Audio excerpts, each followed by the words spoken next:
4.8. 1. Holly. Are you a risk taker? Generally, definitely not, and I think that started early in life when I was a little girl. I hated getting hurt. Therefore, I thought, if I don't take any risks, I won't get hurt. And so I think even to this day, I'm not really a risk taker. Can you give me an example of a risk you have taken? Well, as I said, I don't usually take risks. For example, I hate flying. I only fly if there's no alternative, and I drive safely, carefully, because I don't want to put myself or my family in any danger. But once, someone persuaded me to try scuba diving. I was very worried in the beginning until I knew what I was doing. My mum was absolutely horrified that I was going to try it, so maybe it's a personality thing. In my family, my children are the same, so... But anyway, in the end, I was very pleased I did the scuba diving. It's one of the best things I've ever done. That's quite interesting, isn't it? So even for me, I can see that sometimes taking a risk has a positive outcome. 2. Karen. Are you a risk taker? I'd say that, on the whole, perhaps I am. Can you give me an example of a risk you've taken? Well, something I do a lot is buy things on eBay, and there you're buying something you've never seen. You're relying on what the seller says about it, but you're going to calculate the risk based on their description and how much you're paying. So, if it only costs £5, it's not a great risk. However, if it's an expensive item, you might lose some money.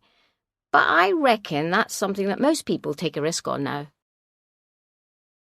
3. Tom. Are you a risk taker? I am in some ways. I mean, I've done some things that were physically dangerous, but when it comes to things like money, then I think I'm much more conservative. Can you give me an example of a risk you've taken? Well, when I finished university, my mum and dad just wanted me to apply for a normal kind of job. For example, working for a company. But I decided that I wanted a bit more fun while I was that age, so I decided to spend some time working as a bar manager. And I worked at loads of different food and drinks festivals all over the UK. I knew it would affect my CV because employers are always asking you questions about why you chose to do that, how was that useful to you, and just saying it seemed like a fun idea isn't a very good answer. After 2 or 3 years, I realised that it was going to be very difficult for me to continue doing the job past the age of about 30. But now, I'm glad I did it. And actually, maybe, it gave me what they call soft skills, like being flexible and dealing with people, which are really useful in my job now. I work in sales in a computer software company, so, on balance, I think the risk was worth it in the end. 4. Jeannie. Are you a risk taker? Not really, no. I don't think I am. Though, once I took a really big risk. What was it? When I left university, I went into a well-paid job straight away. And after about 2 years, I was doing really well and enjoying it a lot. And then, through some friends, I met this guy, Richard, and we fell in love immediately. I know people think love at first sight doesn't really happen, but it did. Anyway, he is a scientist, a marine biologist. And after we'd been going out for not very long, he was offered a job working in Australia.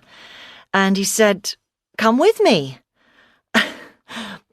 I did think about it a bit, but not much. And I left my well-paid job to follow a man I'd known less than 3 months to the other side of the world. My parents were horrified. I was a bit horrified myself, actually. But I married him, and we're still together. So it was definitely worth it. But on the other hand, I haven't really had a career as such, and if I hadn't gone with him then, maybe I would have had a different kind of life. Who knows?